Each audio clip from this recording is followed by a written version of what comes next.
Thanks to my Patreon supporters for making videos like this possible, as well as exclusive videos you can only get over there for as little as $1 a month. Thanks, and now on with the show.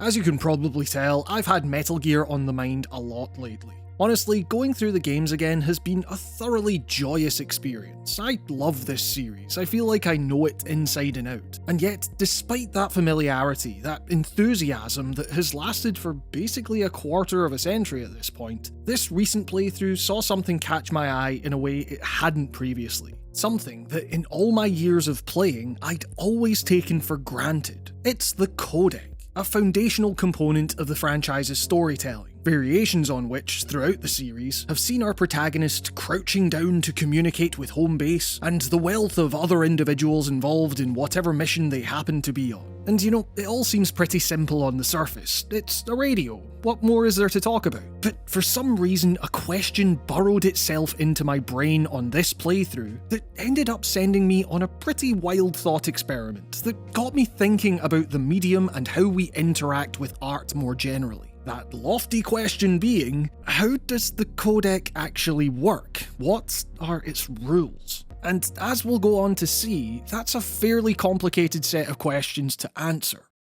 See, in the original Metal Gear Solid, the codec is explained as a device which supposedly stimulates the bones of your inner ear, which I suppose is meant to mean that there isn't some kind of speaker system involved. Enemies around you can't hear what you're saying unless they manage to tune into your specific frequency. It's sometimes referred to as nano-communication, thanks to the injections of nanomachines our protagonists are routinely subjected to, and the increasing role said technology seems to play in facilitating this kind of covert networking. Among many, many other things, to the point that it has long since become a meme, and as such, it is frequently touted as a more secure means of talking to someone else, one away from prying ears. Once switched to, there are instances in which someone who was previously eavesdropping is suddenly cut off entirely from what's being said. And in that sense, it seems as if the codec facilitates a kind of mutual mind reading. But there are also instances in which people are just normally talking over the radio. Further, you'd have to imagine that these panels of the characters speaking aren't actually visible to the characters themselves, because it's basically just a regular phone call, right? One going on inside a person's ears? Except it's not, because once again, there are instances where plot points are revealed primarily through the codec's visuals, like the twist that McDonnell Miller is actually Liquid Snake, or when Snake tries it on with Mei Ling. I've seen talk that the novelization explains this by saying that there's a separate device worn on the wrist that has a video component, but at no point is this referenced or even remotely visually hinted at in any of the games. And also, time just seems to stop as these conversations take place,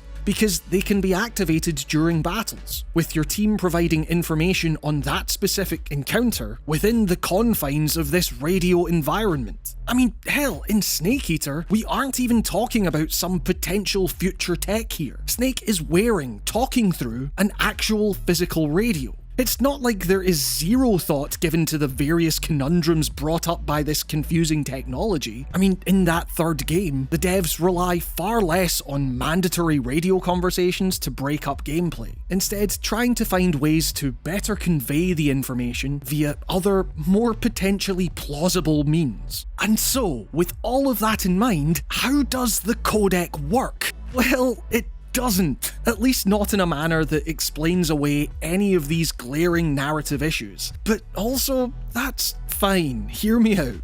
See, I don't think that we as players particularly mind that there's no definitive through line explaining every single aspect of this technology, primarily because our tolerance for contrivance in games is different to that of other media. And by that I don't simply mean that games are somehow lesser than other art forms, more prone to plot holes or more juvenile in their writing or whatever, and that there's inherently some failing of games to account for all of that stuff. I really do mean that the contrivances we excuse in games are just different to those found in other art. It's just that the interactivity of games definitively changes the rules on what we're willing to let go of and that which we aren't.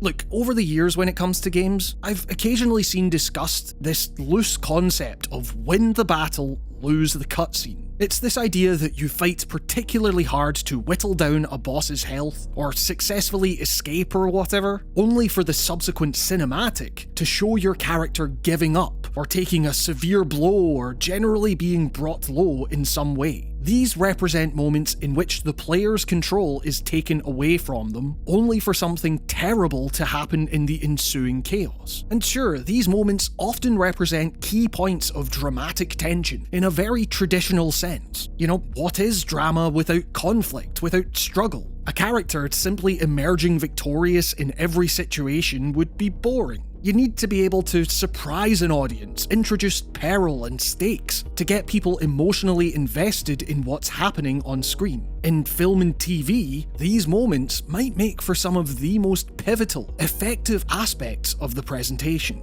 But in games, as a player, there's the added issue that you're also looking at these scenes through the lens of the mechanics, the rules that got you to this point. That is to say, why could my character endure a million gunshots before now, but this one in particular happened to have a much different, much more severe effect? Why is my character suddenly tired when my health was full? Why wasn't I given an option to keep going? Hell, it could be something as simple as a player character giving in to the whims of another, when everything about that character's personality and your interactions with them suggests that they would do otherwise, and yet you're given no choice in the matter. In a similar vein, imagine if The Last of Us TV show had Pedro Pascal trying to endure and carefully navigate the noxious tension of being vastly outnumbered in a scenario where he had to stay as quiet as possible, and yet Bella Ramsey was frantically sprinting about, directly in the line of sight of enemies, with no one batting an eye. That would stick out as decidedly odd. Now, of course, that's not to say that this situation is entirely without dissonance in the game. It's certainly a thing many players have commented upon. But when the controller is in our hands, there seems to be a subtle recognition, a kind of wink and nod contract between player and developer that this is a necessity of the technical framework we are all interfacing with. And as such, this moment of potential unrealism nonetheless serves as a better workaround than the alternative. In this case, the tedium of an escort mission in which you maintain constant responsibility for a person entirely out with your control. And in case you can't tell, control really is the key word here.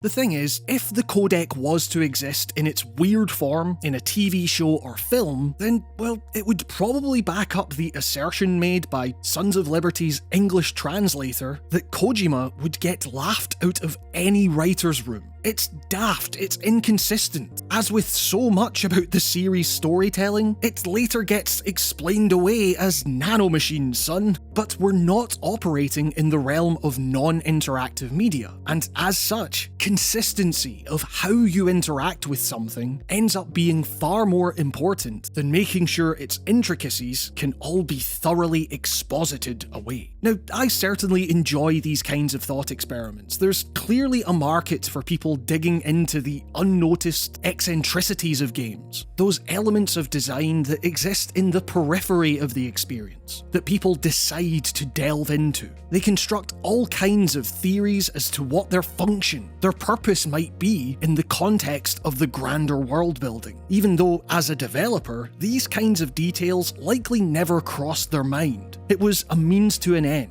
Elements like this are testament to the fact that when it comes to games, it's all potentially narrative.